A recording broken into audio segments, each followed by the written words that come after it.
Emily D. Simone, and I am your host. Thank you so much for joining us for the 24th Annual Garden State Film Festival. This year, we have over 200 films and film-centered events from various countries, all happening across 9 venues from March 26th to the 29th this year. Today, I'm here with director-producer, key cast member Emily Ferris, and co-director, writer, and co-producer Mia Fraboni of the short Dirty Girl. Emily, Mia, thank you both so much for joining me today, and congratulations for your acceptance into the Garden State Film Festival. Thank you so much, Emily. So why don't we tell our live viewers a bit about Dirty Girl? Absolutely. Take it away, Mia. So Dirty Girl is a short film, and it's about a woman who gets her period unexpectedly and how her night kind of goes off the rails after that. That's a fun synopsis. As a woman, I really like that very short, sweet summary, like synopsis. Yeah, don't need to say anymore. Come see it. Yeah. What inspired the writing for Dirty Girl? It was a combination of things. One, as a woman, you both understand how deeply human having your period can feel. Yeah. As well as what it's like to encounter strange men and potentially be followed or feel creeped out by someone who you walk by. It was a combination of personal experience in that way, and then also I would say slasher movies. I was going through a phase where I was watching a ton of slasher films. The short did evolve, but that's kind of where the nugget started. Nice. Okay. And what was this filming process like for the both of you, especially, taking your idea and then bringing it to life? Well, we have a pretty, fortunately, we've known each other since high school. So like over the years with, aging and maturing, I feel like our friendship has translated very well to being able to work professionally with each other.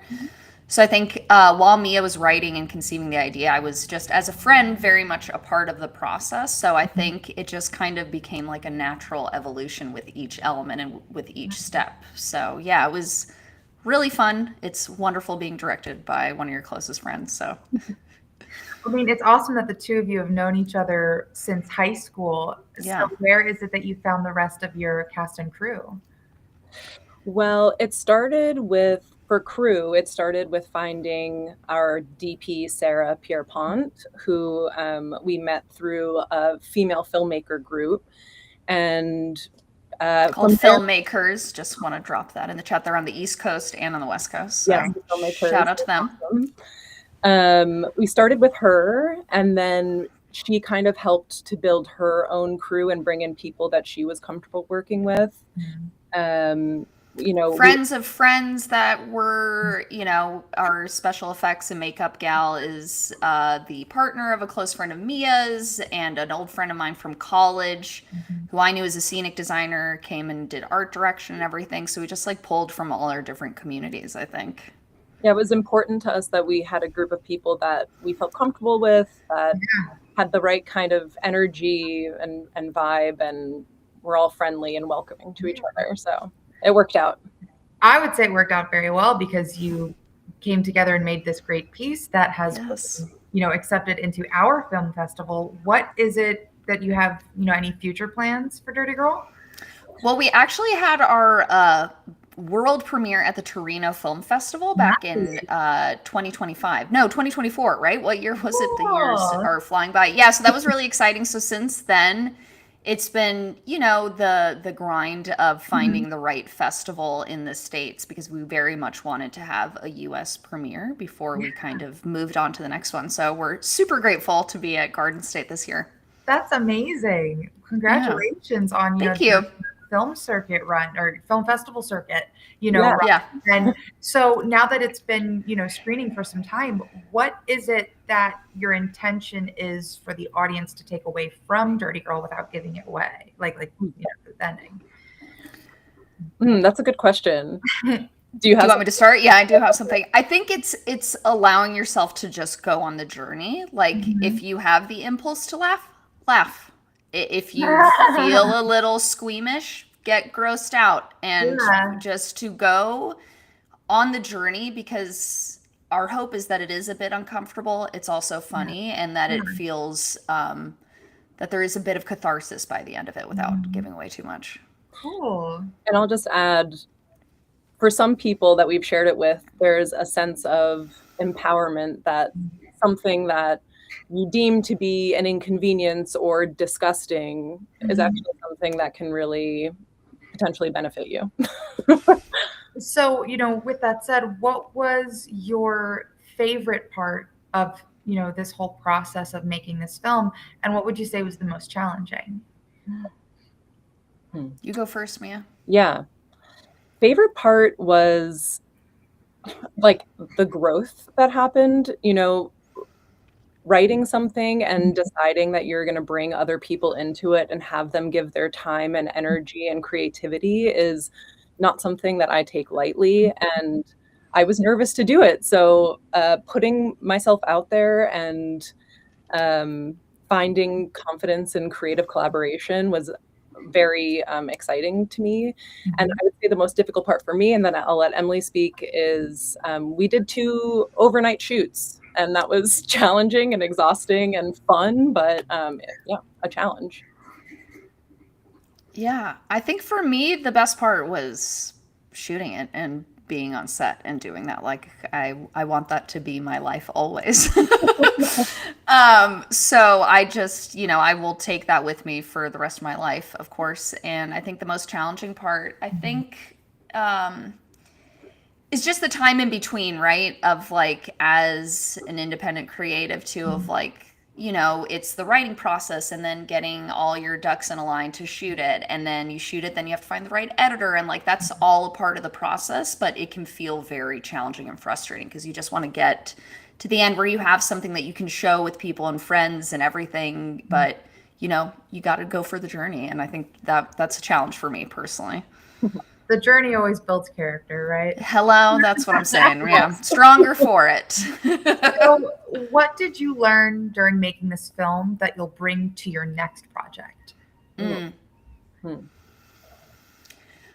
I think being even more specific about building shot lists, I think, and really, because I think that was a new challenge for us in just terms of like approaching a genre heavy film and like how we wanted to frame our shots and everything. So I think for the next project of just, we know a little bit more now, right? So just applying those lessons to the next go around, I think, of like getting as meticulous and specific as possible.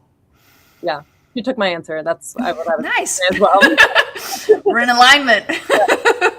So, for both of you, where does Dirty Girl fall within your journey as filmmakers? So we, as a team, produced another short film that Emily wrote. We didn't direct it, but we produced it. We shot it in Sweden. It was an amazing learning experience, and we made a beautiful film. But this is our first short film that we co-directed and like fully did everything behind it. Me personally, I'm a production manager. I work in film production, so I've been sort of in the industry, but never had done my own work. Yeah. And for you, Emily? Yeah. Wait, what was the question? I'm so sorry. I like space. I was just listening to you talking, Mia. Okay. So, where does Dirty Girl fall for you within your journey as a filmmaker? So I think for us, so Mia mentioned this first film. I think what then happened in between the 2 projects is the pandemic, right? So we had a lot of time just at home writing and trying to figure out like just staying creative while, you're in isolation. And I think we made the step to both together realize that we are really interested in genre heavy films. So kind of our first film being more of like a still art house piece. We're now like, yeah, we like genres, whether it's body horror, slasher, gore, alternate reality, fantasy, all that stuff. So I think it was a first step in that direction. So I think it's just, just building on that and having more fun and making even bigger choices, I think. And I'll just add that Emily is an actress who has done other projects, so I was very confident in her ability. She's an experienced film actor. So I just want to add that in. Thank you. Yeah. So, like, what was it like for you being both in front of the camera and then also behind it? Super fun. I will say this project specifically, there's not really a scene where I'm not on camera, so it was more that a lot of the prep and me and I shared. So it was easy for me to take a step back then and just focus on being an actor, and that's kind of how we wanted to set it up. But because of that, it made it easier for me to like, I know what Mia is looking for with each take. Yeah. So we can be really, without sounding too clinical, it was like being able to like, okay, now we're shifting to this. Let's give the camera this version and then do this. And without getting, not, I don't want to say like I'm controlling the experience, but just being clear about what the story is and having that like, that big picture idea in my mind, if that makes sense. No, absolutely. I guess my last question for you guys, as like we kind of, wrap things up, is, oh my God, it like left my brain. I was listening to you talk, and then it left. That's what happened to me. I was like fascinated. So with Dirty Girl, I've lost it. I forgot the question. That's all right. Don't worry. So I'm so sorry. Sorry. Okay, so since both of you have so much background, in filmmaking and whatnot, what advice do you have for new filmmakers? Ooh. I would say just experiment. Like there, it doesn't need to be perfect the first time. Just like start experimenting and seeing how things look on camera, like how you edit things together, and just like learning what all the different components do on a budget initially. Because I mean, we have the technology that we can be so truly independent with storytelling. So just be unafraid, write the stuff, like share, find your trusted collaborators, and just go for it. Yeah, that the last bit is what I was going to say. When you make a short film, sure, it's a short film. Yeah. It still takes so much time and energy, and you're spending a lot of time with the people that you're collaborating with. And I don't dismiss how important it is to get along with the people you're working with and to enjoy them and to want their creative ideas. I think it's more important to enjoy the process of making the film than it is to like find the most experienced person, So that would be my advice. Have fun, enjoy the people. I remembered my question. My question yes. was, you had said, because I was listening to you speak and then I forgot the question. You had said before that you got really into slasher movies. So if you had to pick like either one director or one specific movie that you would say really inspired this style of this Dirty Girl, what one would it be, or director? Ooh, I would probably say there are so many, and Emily knows I hate having to pick one thing, but I'm gonna do She's freaking out right now internally. Okay, I freaked out internally a second ago, so it's fine. I would probably say John Carpenter's Halloween. I think the way things are filmed, the kind of voyeur aspect of that movie. Yeah. Awesome. Well, Mia, Emily, thank you both so much for joining me today. Will I be meeting you in person at the festival? Yes, we will be there on the 28th for our premiere. So we'll find you, Emily. Yeah. Well, apps, and I will be there. So for our live viewers, Dirty Girl will be screening in Asbury Lanes on Saturday, March 28th during the block 8:55 p.m. to 11 p.m. We hope to see you at the Garden State Film Festival this year with over 200 films screening across 9 venues, including hosting parties, panels, events, and more. Get your tickets at gsff.org/tickets. Emily, Mia, thank you so much again for joining me today. Thank you. Have a wonderful rest of your day, and I look forward to seeing you in person. Thank you, Emily. Thank you so much.